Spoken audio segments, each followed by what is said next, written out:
Hoje nós estaremos completando o estudo de Efésios, do capítulo 6, versículos 10 a 18. Os amados irmãos perceberam que nós estivemos lendo Efésios 6, de 14 a 18. A irmã Cláudia leu. A ideia básica do estudo que nós estaremos completando é que, para enfrentarmos os grandes desafios, lutas diárias, investidas de Satanás, precisamos nos preparar adequadamente, vestindo a armadura de Deus que há de nos conduzir à vitória. No domingo passado, nós estivemos abordando a primeira parte do texto, dos versículos 10 ao versículo 13. E de forma sintética, desejo relembrar algumas ideias que transmitimos na semana passada, para que possamos compreender a partir do versículo 14. Diante da imprevisibilidade da vida, nós precisamos estar preparados para enfrentar as situações que ocorrem e que, naturalmente, trazem transtornos no nosso dia a dia. Assim como um atleta necessita de um treinamento físico preparatório, constante e disciplinado, para enfrentarmos os imprevistos da vida, também precisamos de um treinamento espiritual, que nos mantenha fortalecidos para quando chegarem as dificuldades e os grandes desafios do nosso dia a dia, estejamos preparados para vivenciar os problemas e, com coragem e dependência de Deus, alcançarmos a vitória. O apóstolo Paulo deseja que estejamos, então, adequadamente preparados para a batalha espiritual que atinge todos os crentes e a Igreja de Cristo. Devemos ter as seguintes atitudes básicas para vencermos nossos inimigos espirituais. Devemos buscar a força que provém de Jesus. Devemos viver cada momento unidos com Jesus. Devemos receber a força que vem do poder de Jesus. E quando perdermos nossas forças, termos a consciência plena de que Jesus nos fortalecerá. Para isso, precisamos vestir com a armadura que Deus nos dá para estarmos aptos, para vencermos, então, as dificuldades. Relembrando João 10:10, Jesus disse: o ladrão não vem senão para roubar, matar e destruir. Eu vim para que tenham vida e a tenham em abundância. Então, nós vivemos uma guerra espiritual descrita pelo apóstolo Paulo, que é uma guerra de defesa e não de ataque. Nós estaremos sempre nos defendendo dos ataques do inimigo na nossa vida. Nós dissemos que a vitória contra Satanás já foi conquistada por Cristo lá na cruz do Calvário. Estar preparados significa estar vestindo a armadura de Cristo, e esta é a única possibilidade da Igreja de Jesus defender o seu território espiritual já conquistado por Jesus. Aqui no texto que nós lemos, nós temos a ideia de um soldado que fica em seu posto de vigia, constantemente atento a qualquer investida do inimigo. Nós vamos, então, a partir do versículo 14, que foi a nossa leitura de hoje, verificar que o apóstolo nos ensina de forma comparativa em relação ao soldado romano que nós devemos estar vestidos com um capacete, com uma couraça, com um escudo, com um cinto, com uma espada e com uma sandália, como vestimentas espirituais. Nós vamos relembrar o texto lido a partir do versículo 14 e estaremos meditando em cada um desses itens. O apóstolo diz: usem a verdade como cinturão. O cinto era uma peça geralmente de couro, que era colocada na cintura para suportar as bainhas das espadas ou outras armas de ataque ou de defesa que um soldado usava. O cinto era fundamental e era indispensável. Paulo compara a verdade com o cinto, porque sem ela não temos razões para a nossa esperança. A verdade é Jesus. Ele disse em João 14, versículo 6, eu sou o caminho, eu sou a verdade, eu sou a vida. Ninguém vem ao Pai senão por mim. Também, Jesus, falando em João capítulo 8, versículo 32, ele diz assim, e conhecereis a verdade, e a verdade vos libertará. No versículo 11, o apóstolo fala das investidas do diabo tentando nos derrotar. João 8,44 declara que o diabo é o pai da mentira. Ele sempre tentará nos enganar com mentiras, propostas indecentes e caminhos que nos levam para longe de Deus. Sendo Jesus Cristo a verdade, é Ele que nos liberta, ou nos dá a vitória sobre o inimigo das nossas almas, o diabo. Cingir a verdade, portanto, é ter Cristo no centro da nossa vida e permitir que Jesus Cristo nos conduza através dos seus ensinos e da unção do Espírito Santo. O apóstolo Paulo, escrevendo aos Filipenses, no capítulo 4, versículos 7 a 9, ele diz assim, e a paz de Deus, que excede todo entendimento, guardará o vosso coração e os vossos pensamentos em Cristo Jesus. Quanto ao mais, irmãos, tudo que é verdadeiro, tudo que é honesto, tudo que é justo, tudo que é puro, tudo que é amável, tudo que é de boa fama, se há alguma virtude e se há algum louvor, nisso pensai, o que também aprendestes e recebestes e ouvistes e vistes em mim, isso fazei, e o Deus de paz será convosco. Logo em seguida, o apóstolo diz, vistam-se com a couraça da justiça e calcem como sapatos ou sandálias a prontidão para anunciar a boa notícia da paz. Vamos começar pelo vistam-se com a couraça da justiça. A segunda peça da vestimenta de um soldado romano que Paulo nos apresenta é a couraça. A couraça era fabricada de metal ou couro endurecido em várias camadas e servia para proteger o peito do soldado onde se localizavam seus órgãos vitais.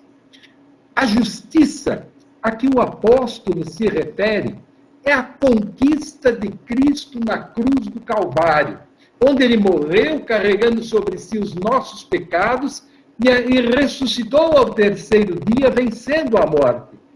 Aqui está implícita a doutrina da justificação. Os termos bíblicos usados para justificação, lá na língua original, no hebraico, significa que é uma declaração de Deus sobre o homem. Também no grego, didakaios, significa declarar justo. Traz a ideia de que Deus, na condição de juiz, nos declara justos quando nós olhamos para Jesus e o recebemos no nosso coração como nosso Salvador pessoal. Daí a expressão justificação. Há um hino que nós cantamos, ou cantávamos, pois deixamos de cantar esse hino, né?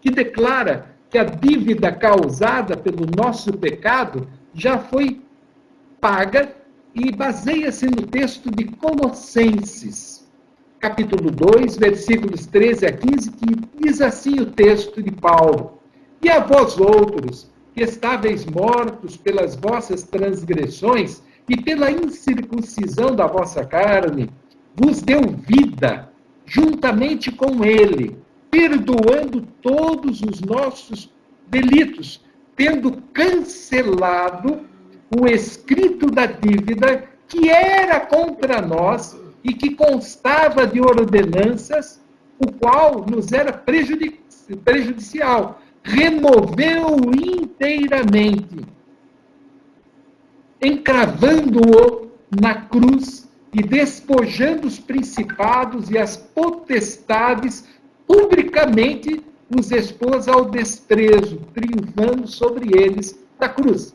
Aqui o apóstolo Paulo, de uma forma teológica, ele está dizendo que Jesus, na cruz do Calvário, carregou sobre si os nossos pecados, e ao carregar, ele venceu, ao ressuscitar, morrer e ressuscitar, ele venceu a morte, e naturalmente ele venceu também o nosso inimigo, que seria o diabo, que é o diabo. Esse texto paulino traz o conceito, então, de que a nossa dívida com Deus, decorrente do nosso pecado, já foi paga por Jesus Cristo na cruz do Calvário. O apóstolo Paulo, escrevendo aos Romanos, no capítulo 3, versículos 24 a 26, nos ensina esta doutrina, dizendo assim: porque todos pecaram e estão afastados da presença gloriosa de Deus, de Cristo, mas, pela sua graça, e sem exigir nada, preste atenção, Deus aceita todos, por meio de Cristo Jesus, que o salva. Aqui o texto diz, Deus aceita todos, todos que o buscam.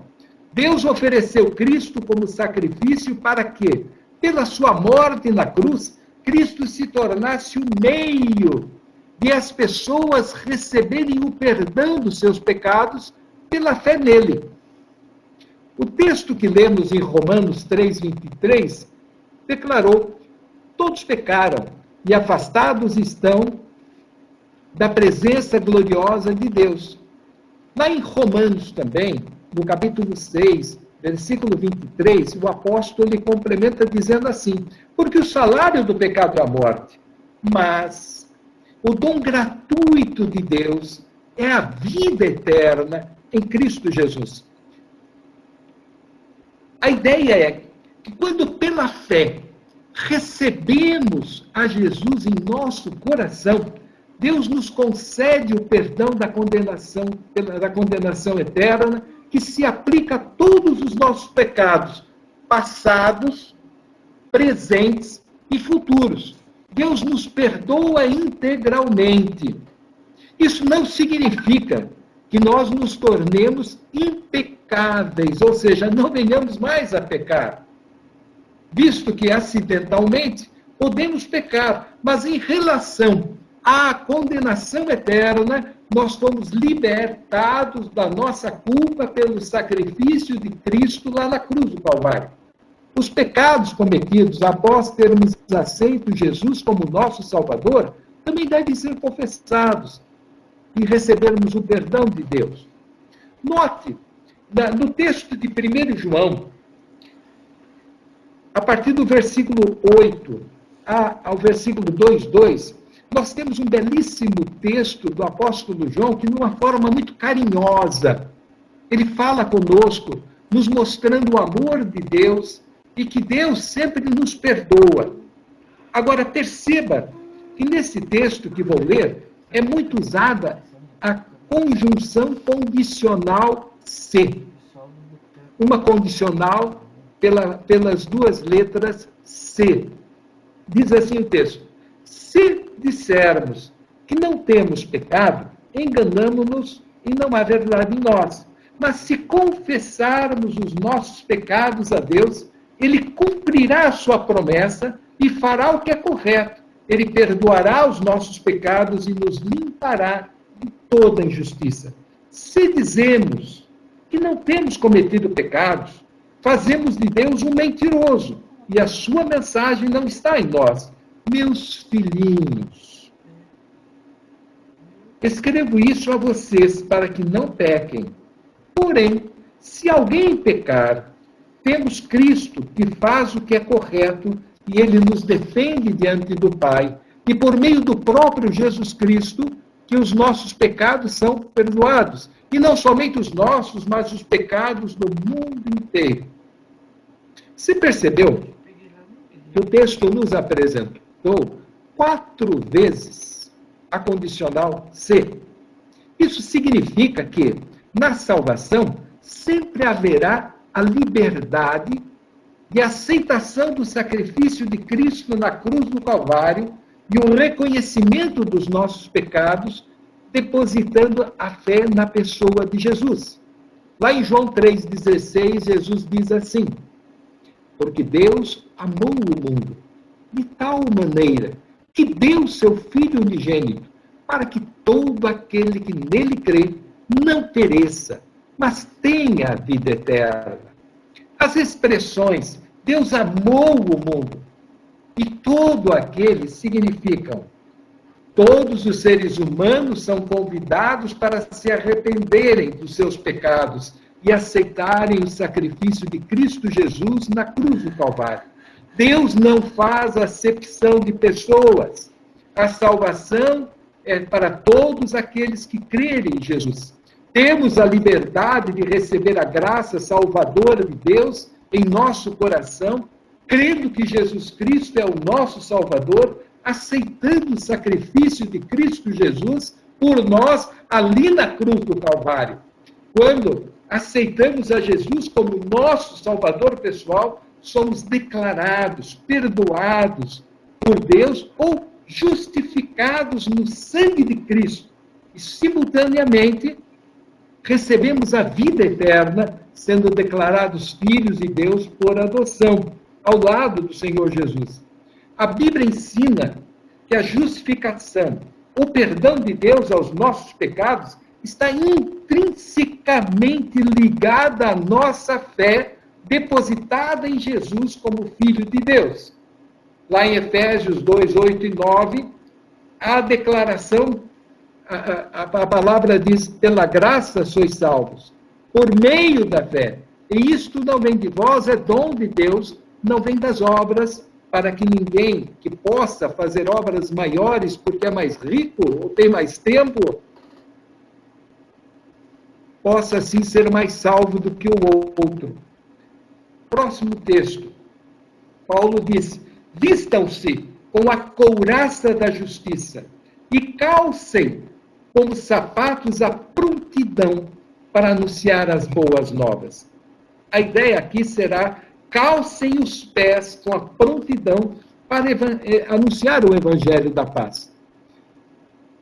Para estarem mais seguros, os soldados necessitavam de calçados que facilitassem seus movimentos e protegessem seus pés. Os pés dos soldados romanos eram calçados com uma sandália de couro grosso, contendo taxas na parte de baixo para manter o equilíbrio em terrenos escorregadios. Paulo usou a expressão prontidão, que noutras versões é traduzida também por preparação, trazendo a ideia de estarmos prontos para qualquer momento testemunharmos o amor de Cristo. Paulo deseja transmitir duas ideias nesta comparação. A primeira, o Evangelho Redentor de Cristo é o firme fundamento da nossa fé. A segunda, o crente deve estar preparado para viver, transmitir e a cada momento vivenciar a graça de Cristo através das suas atitudes. Escrevendo aos Romanos, no capítulo 10, versículos 12 a 14, onde o apóstolo Paulo cita o texto de Isaías 52:7, o apóstolo diz assim: porque todo aquele que invocar o nome do Senhor será salvo. Como, porém, invocarão aquele que não creram? E como crerão naquele que de nada ouviram? E como ouvirão, se não há quem pregue? E como pregarão, se não forem enviados? Como está escrito: quão formosos são os pés dos que anunciam as coisas boas. Nesse texto, o apóstolo novamente reafirma a necessidade de conscientemente aceitarmos o Evangelho de Jesus em nossos corações, utilizando o verbo invocar, quando ele diz: todo aquele que invocar o nome do Senhor será salvo. Quando nós invocamos o Senhor pela fé no nosso coração, crendo em Cristo Jesus como nosso Salvador, nós somos salvos. Testemunhar do amor de Cristo deve ser para o crente algo tão natural quanto respirar. Por quê? Testemunhar é viver. Assim como você respira, assim como você se alimenta, assim como você come o pãozinho todos os dias, toma seu café com leite, assim também é a vida espiritual. Naturalmente ela acontece na nossa vida. E nós podemos desfrutar disso em todos os momentos do nosso viver. Então, as atitudes nossas como crentes devem naturalmente transmitir o amor de Deus e motivar as pessoas com as quais nós nos relacionamos a também conhecerem a dimensão desse mesmo amor. A palavra seguinte de Paulo é: levem sempre a fé como escudo, para poderem se proteger de todos os dardos de fogo do maligno. O escudo aqui mencionado por Paulo media entre 80 centímetros a 1,20 m. Era um escudo grande. Eram fabricados com uma estrutura metálica, coberta com várias camadas de couro, para protegerem os soldados romanos nos ataques dos inimigos. Quando a espada vinha e batia no escudo, não apenas protegia, como amortecia a batida. O escudo da fé descreve a nossa confiança em Deus. Ter fé é ter convicção plena através da obra redentora do Espírito Santo no nosso coração. Lá em João 16:8 diz que é o Espírito que nos convence do pecado, da justiça e do juízo.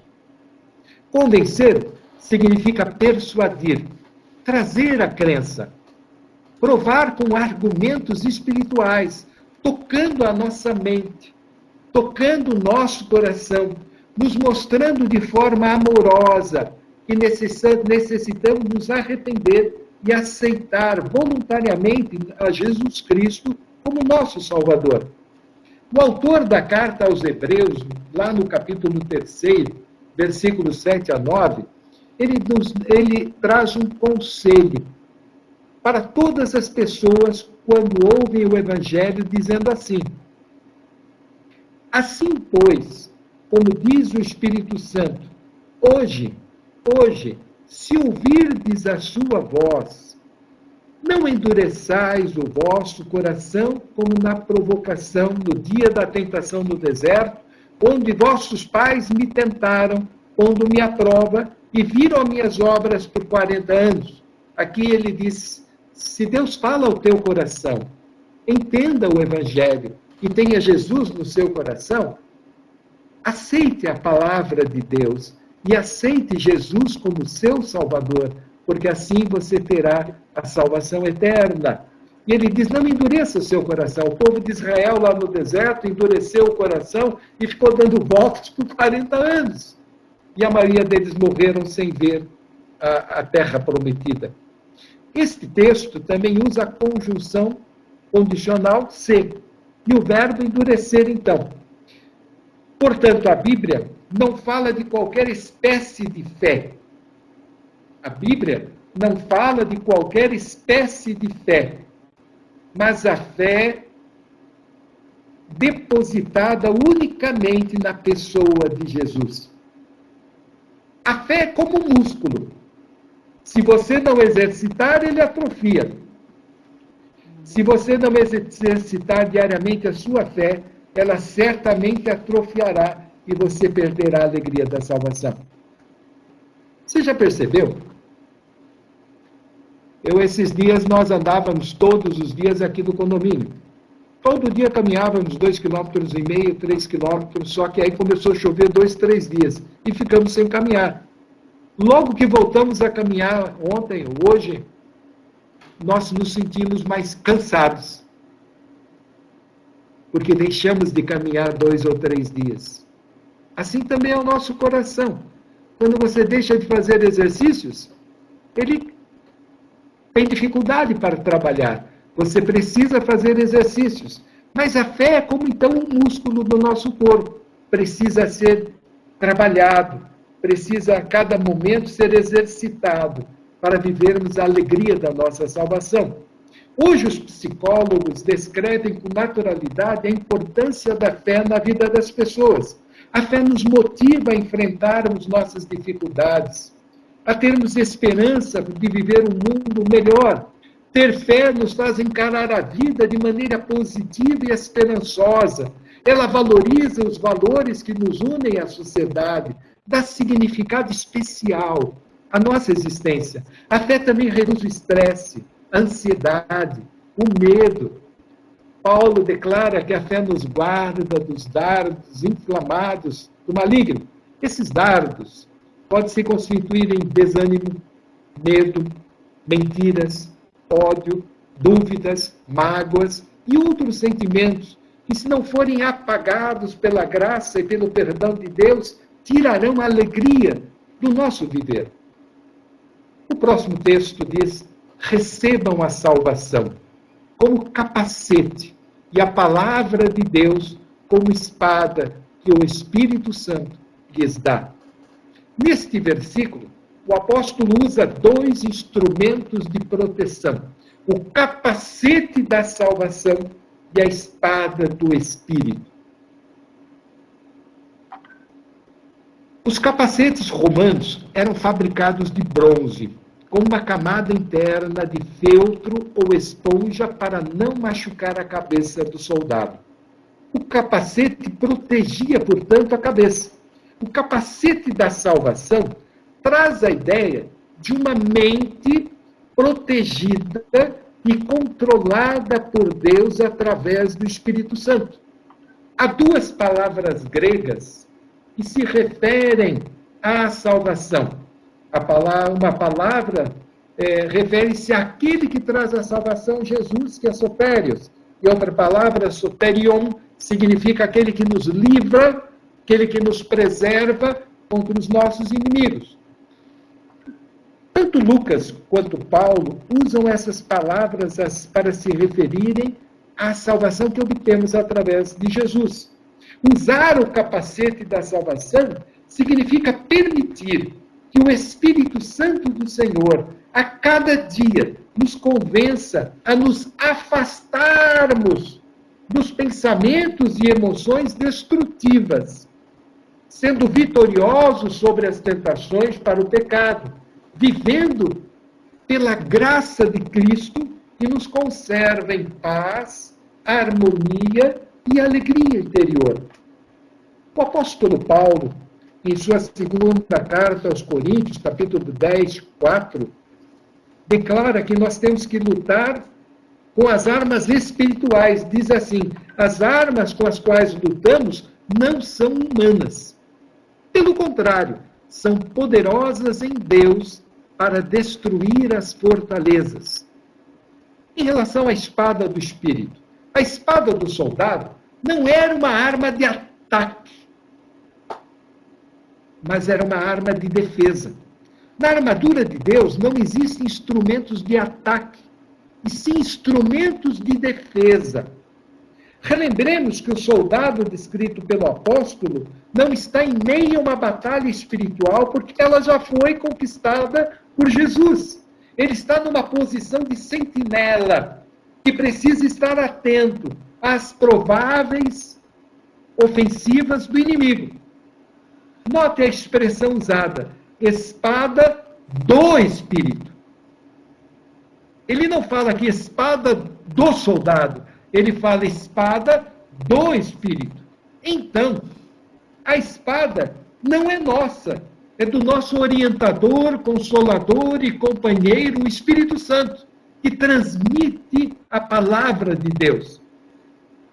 Pedro, em sua segunda epístola, no capítulo 1, versículos 19 e 21, ele diz assim: temos assim, tanto mais confirmada a palavra profética, e fazeis bem em atendê-la, como a uma candeia que brilha em lugar tenebroso, até que o dia clareie, e a estrela da alva nasça em vosso coração, sabendo primeiramente isto, que nenhuma profecia da Escritura provém de particular elucidação, porque nunca, jamais, qualquer profecia foi dada por vontade humana. Entretanto, homens falaram da parte de Deus, movidos pelo Espírito Santo. O que ele está dizendo aqui?